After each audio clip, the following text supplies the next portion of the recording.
The Added Time Podcast. Hello and welcome back to the Added Time Podcast, episode 11. Bit of a treat for you guys. We're starting the first episode of a new series we've got lined up for you for the summer, and that is our Teams in Focus. And today we're going to be talking about Chelsea. And one of my co-hosts is a Chelsea fan who's going to be able to offer us a lot of insight. That's Harry Martin. How are you? Wow, guys, really excited to be back, and talking about the best team in London. So, what's not to like, really? And yeah, I'm really good, thanks, Tis. What about yourself? Yeah, fantastic. I mean, it's not so hot anymore, so not sweating. But someone who knows a lot about sweating is my other co-host. It's James Savage. How are you? How rude is that, by the way, guys? And yeah, I'm fantastic. Thank you, Tiers. Man's not hot anymore. I was half expecting you to do a "why you got to be so rude" joke No, as you're into your sing songs. But anyway, let's get out the intro. What we will touch on first, though, is Saturday, the 15th of August, and last night something quite spectacular happened, and that is Barcelona got absolutely trounced 8-2 by the favourites Bayern Munich. Let's just touch on this quick, lads. Was this Barcelona just being terrible, or was this Bayern Munich showing that they are, in fact, the best team in the world right now? I'm going to go just button first there. I think it's a bit of both, really. As a Chelsea fan, it's quite nice because some people were clowning us for 7-1 over 2 legs and it's nearly been beaten. So I think Barca lost 4-1 in each half. So yeah, I think it's a mix of both. But I mean, Barca was shocking. And Messi, what was he up to? Just like, I don't know what goal it was when he just gave away the ball and just started walking in the opposite direction. I think real lack of leadership. I think that whole team's just poisoned.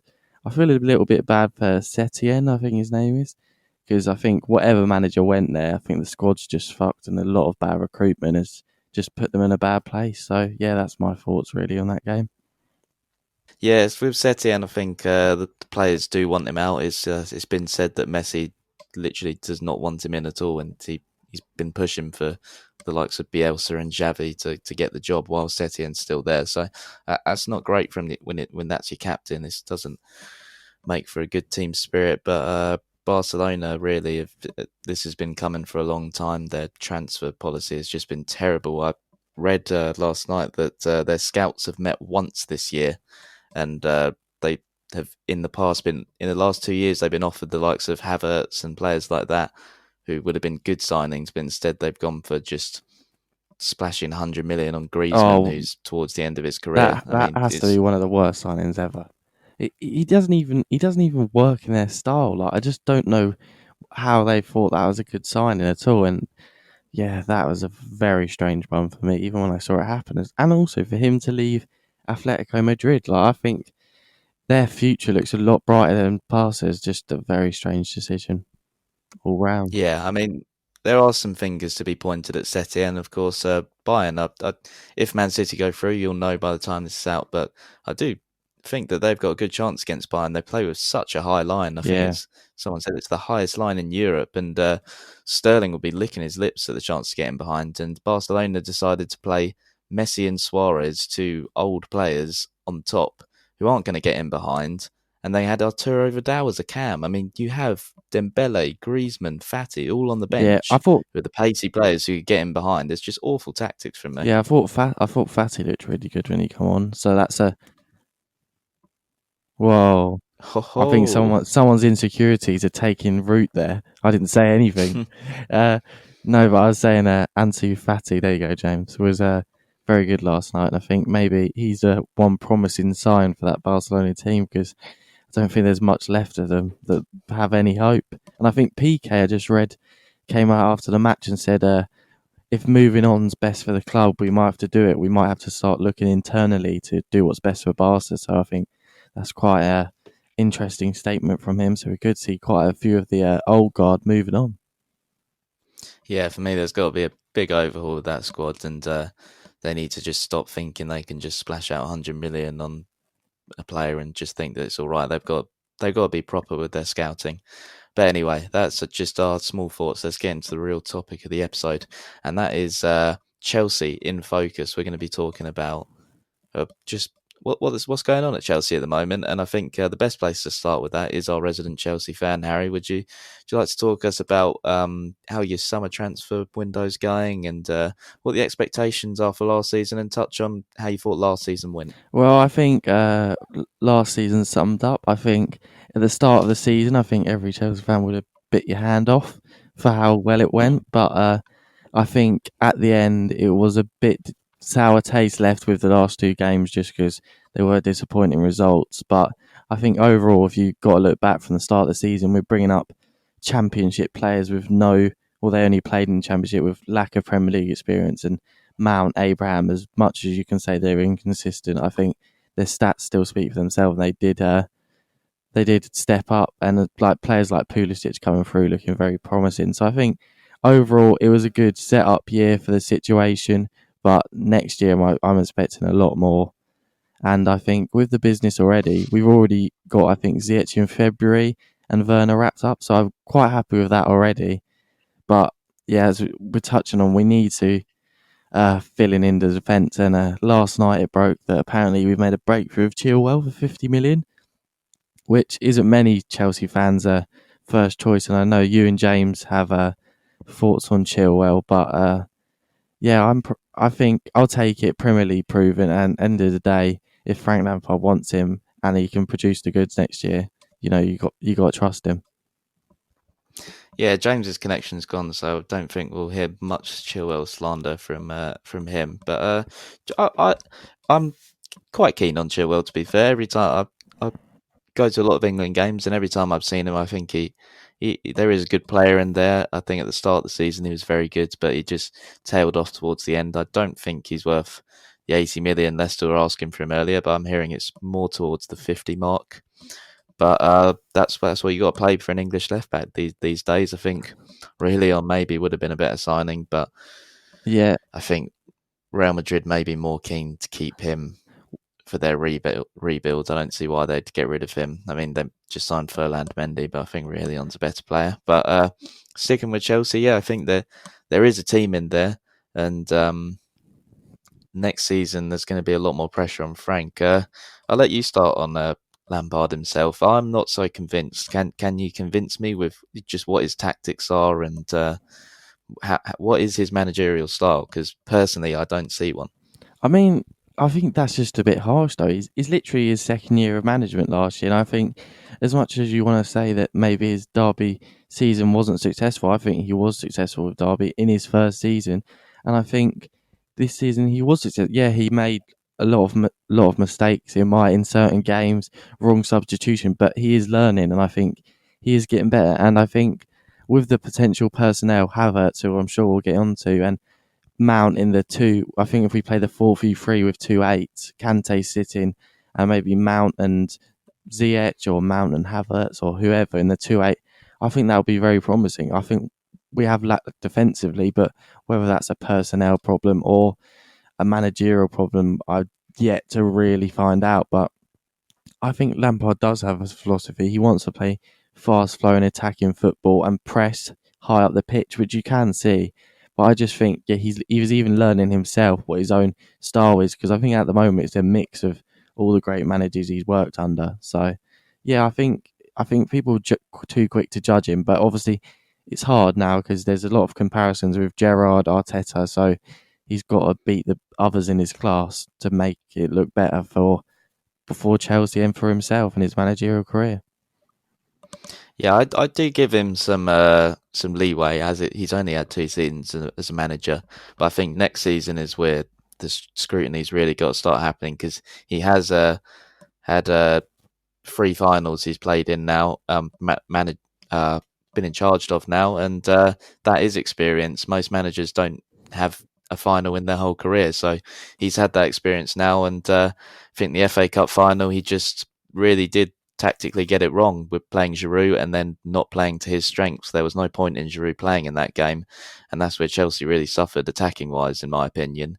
But yeah, I think he's got to at least put up a title challenge this season for me, with all the money that's been spent. I wouldn't go as far as saying he'd go all the way, but at least like halfway through the season, don't be 20 points off like everyone was this season, because I think with Werner, potentially Havertz. There is a seriously strong team in there. Yeah, no, I think most Chelsea fans will be hoping for at least a top 3 finish next season. Well, I think if you invest in that much money, you've got to improve from where you come last season. So I think top 3 is not too much to ask. And yeah, but I think the Premier League won't be Liverpool running away. I think a lot of teams have improved. Manchester United, who I fancy, as much as I hate them, have improved a lot. And with the maybe Sancho, maybe that's off, but who knows? If they get him in, they'll be closing the gap. And I think we'll be closing the gap with City, and City will be closing the gap with Liverpool, as they won't want to be embarrassed again like they were this year. So I think that gap will close. And yeah, as long as we're there and thereabouts,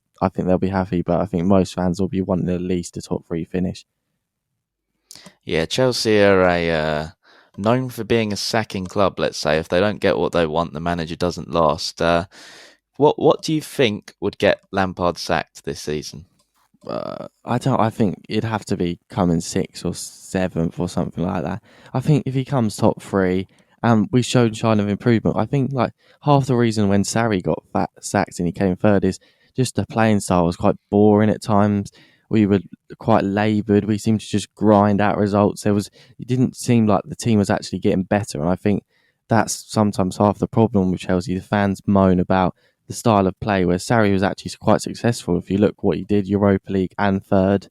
But I think many fans were bored with the style of play, and I think the management were as well. You couldn't see much improvement. As much as we ground out results, I think quite a lot of the fans and the management found the play style quite boring. So I think an attacking style, improvement in all the players, and a top 3 finish would be successful. And I think anything other than that, I think Lampard's got to be questioned. But also it's a thing of looking at what managers are out there, really. Like, you can't just go around sacking willy-nilly, and if there's no other good managers out there, which I think Barcelona have fallen into the trap of. They keep sacking managers and bringing in some tin pot guy from La Liga, and he doesn't really seem to cut the mustard. So, yeah, I think it's a case of just assessing the situation. But yeah, anything lower than top 4, serious questions would be asked. Yeah, I mean, what I've found striking so far is the lack of investment in defence, because I see this with a lot of teams as well. You look at Arsenal; they look to be spending their money in attack and kind of neglecting the defence, and just hoping that they can blow teams away, maybe concede 3 along the way, win 4-3 every game. Chelsea, they haven't been linked with too many other than Chilwell and Ruhillion. I've heard rumours for Oblak in goal, but that's kind of gone a bit stale. I mean, keeper is where you think that Chelsea would have gone for first, considering Lampard's just completely dropped Kepa. I don't think he's going to want to. I don't think there's any way back for Kepa now, and he's not going to play Caballero for a season. Do you have any news on what kind of defence and goalkeepers are linked with Chelsea? Well, on the goalkeeper situation, from what I'm reading from Twitter, I think it's a case of trying to move Kepa on first, maybe for a 2-year loan or a year loan and option to buy or something. But it's about moving him on first, because at the end of the day, he was a 70-odd million pound investment, and as much as he's been shocking, I think it's hard to just move him on. And I've been seeing Onana's been lined up if we can move him on, and we can't get our other options. And on the Oblak thing, I think he said he'd think about his future after the Champions League game. So I don't know if there's any truth in that, but I don't know how we're stretching this budget to Chilwell, Havertz, Oblak, and I think that would be very strange. And on the centre-back issue, I know Rudiger is a bit suspect for me, but I'm happy with Zuma. I think I'd be happy for him to be a starter next season. And then also, we got Ampadu coming back, Tomori potentially playing, which I'm puzzled why he hasn't been getting as much game time. That's one of the strange decisions of Lampard. But I think centre-back's not the issue as such. I'd be happy with our right-back options. But yeah, I think goalkeeper is the main one. I think it's all about Kepa potentially moving on, which is the holding us back there. Yeah, one of the more interesting things I find about Chelsea in this current state is they've always had so many loan players who are always out on loan and never seem to ever get a chance at Chelsea. But last season is when it looked like it finally changed, with the likes of Mount, Tomori, Abraham all coming back from loans and actually getting a chance. What is the situation this season? Do you think because the signings are there, that's not going to happen again, or do you think the likes of Conor Gallagher, Mark Guehi are actually going to get a chance this season? I think attacking wise, it's going to be hard pushed. We can barely fit them all in the starting 11, let alone. Yeah, I'm not looking hopeful for Gallagher really. I think if I was going to say Mount's ahead of him, probably if we get Havertz, they're all playing similar positions. I'm not confident for him, and I think they're already looking for him to get a loan out. And I've seen that Fulham are going for Ampadu, so apparently he's going back on loan. I think Guay's got a chance. He was getting a rough bit of game time. I think he started in the Grimsby FA Cup game a while ago. I might be wrong, but I think he was getting a bit of game time. He was been training with the first team squad for a while, and he looked promising at Swansea, and especially with our lacklustre defence, I think I could definitely see him getting a chance in the FA Cup, and maybe if he does well, I can see him moving in. But attacking wise, yeah, I'm struggling to see how they're going to fit in. Yeah, there's a lot of money to be made potentially for the signings. Though, just looking through the squads, looking at a rumour that I've seen Ross Barkley and Michy Batshuayi been offered to West Ham as part of the Declan Rice deal. Got players like Victor Moses, Bakayoko, Drinkwater, Kennedy, Masunda all returning. If you can offload these players, then there's no reason why you can get extra money to spend on perhaps bigger players for the squad. I think definitely there's enough there to balance the books easily. I've already seen Bakayoko and AC Milan. We're in talk, or Chelsea and AC Milan are in talks for Bakayoko. I think we won about 20 million. They started off at 10, so I think there could definitely be some agreement come to there. I think Chelsea just want to get rid of him. With like Masonda and Bavaraman, God knows what they're up to. I think Charlie Masunda is actually injured at the moment. I think we've still got Van Ginkel knocking about. Yeah, there's definitely a lot of players, and I've heard Jorginho might be out the door, which could be a good 30 million to add to the Arsenal. So I think that there's definitely money to be had on getting rid of players. Also, I've heard Emerson's agreed an £18 million deal to go to Inter Milan. So I think that would definitely take a lot of the burden off this Chilwell deal. So I think it's definitely a case of getting rid of some, because I think our squad's up to like 27 players or something ridiculous already, with more potential signings coming in. So yeah, we need to get rid of some on loan or out the door.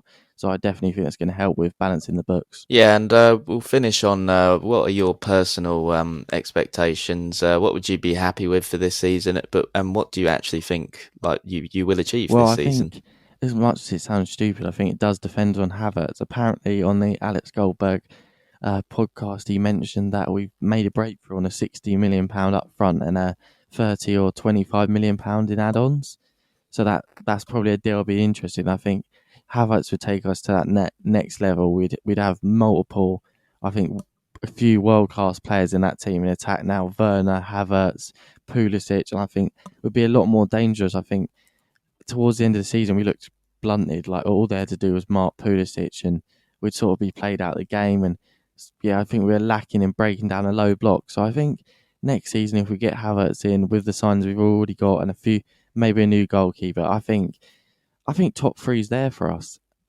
It's hard to predict really, because you'd think that Liverpool and that are going to be as good as they were, but you never know. They might have an off year like City did, 70 points. I think that's sort of achievable. You want to be, I think top threes, and a top three in a trophy I think most people would be a successful season, and just getting, I don't know, quarterfinals, last 16 in the Champions League. I think with this kind of investment, you sort of need to be closing the gap. We can't have any 7-1s against Bayern with this sort of level of investment. And yeah, I think that would be my expectations for next season. But you really don't know with this many potential new signs whether it's going to gel or not. Sometimes it just clicks instantly, and sometimes it takes a season or two. But either way, I think these signings are promising. They're all young, and even if, God forbid it, Lampard does get sacked, I think we're definitely building for the future of these younger world-class signings.